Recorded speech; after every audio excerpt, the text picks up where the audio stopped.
Mimi kwa majina yangu naitwa Emmanuel Handolaway, ni mwenyekiti wa kitongoji cha Harakati. Jana tarehe 17 tukio ilitokea hapa mahali tulipo, mtu kupigwa na kuuawa. Na huyo aliyempiga anaitwa Adam Keto. Na marehemu anaitwa Gabriel Noel. Mimi nilipigiwa simu na mwenye nyumba. Baada ya kupigiwa simu nikakimbia na kuwahi kwenye eneo la tukio.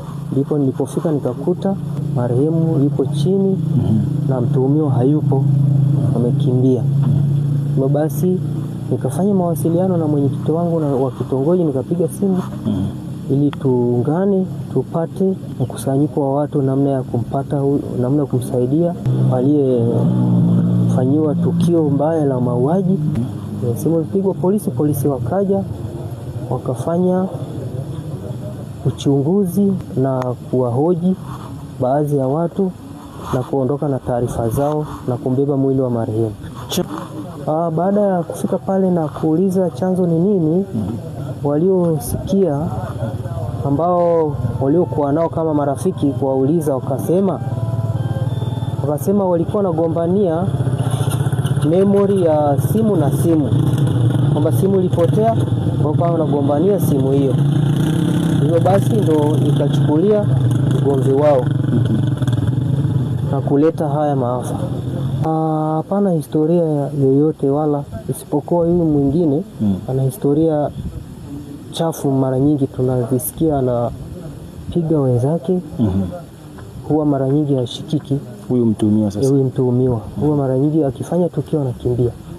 Ndio. Na tukio lingine alishawahi kuchoma nyumba ya wakwe, maana alikuwa na mke wake alitoroka, kwa hiyo akawahi kuchoma nyumba ya wakwe.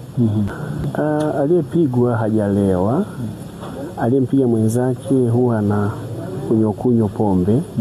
Na kwa jana pia alikuwa anadai alikuwa amechangamka, amelewa kidogo. Tukio ni baya, sio zuri kijamii, hata kwa maisha ya kawaida sio zuri.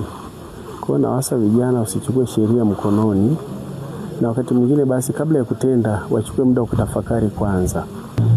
Waondokane na unywaji wa pombe au madawa ya kulevya, sababu inamhamisha kutoka kwenye hali ya kawaida kwenda kwenye hali nyingine, na anaweza katenda na wengine wakasingizia ni pombe, lakini basi au ametumia kilevi fulani.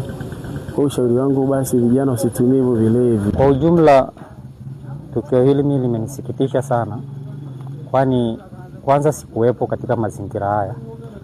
Lakini mnamo saa 12 ya jana jioni nilifika kwenye eneo hili hapa, mtoto wangu akiwa katika tukio hili akiendelea kuhudumia wateja hapa na wateja wengine. Lakini nilipofika eneo hili la hapa niliwakuta watu hapa, nikawasalimia nikaenda nyumbani kwangu. Nyumbani kwangu sio umbali, ni kama kilomita 2 kutokea hapa. Kwa hiyo nilipofika nyumbani, baada ya muda mfupi nikitaka kubadilisha mavazi yangu ili niweze kurudi kwenye shughuli nimpokee mtoto, nikapigiwa simu na raia mwema hapa. Kaniambia kuna tukio limetokea hapa, kuna kijana amempiga mwenzake hapa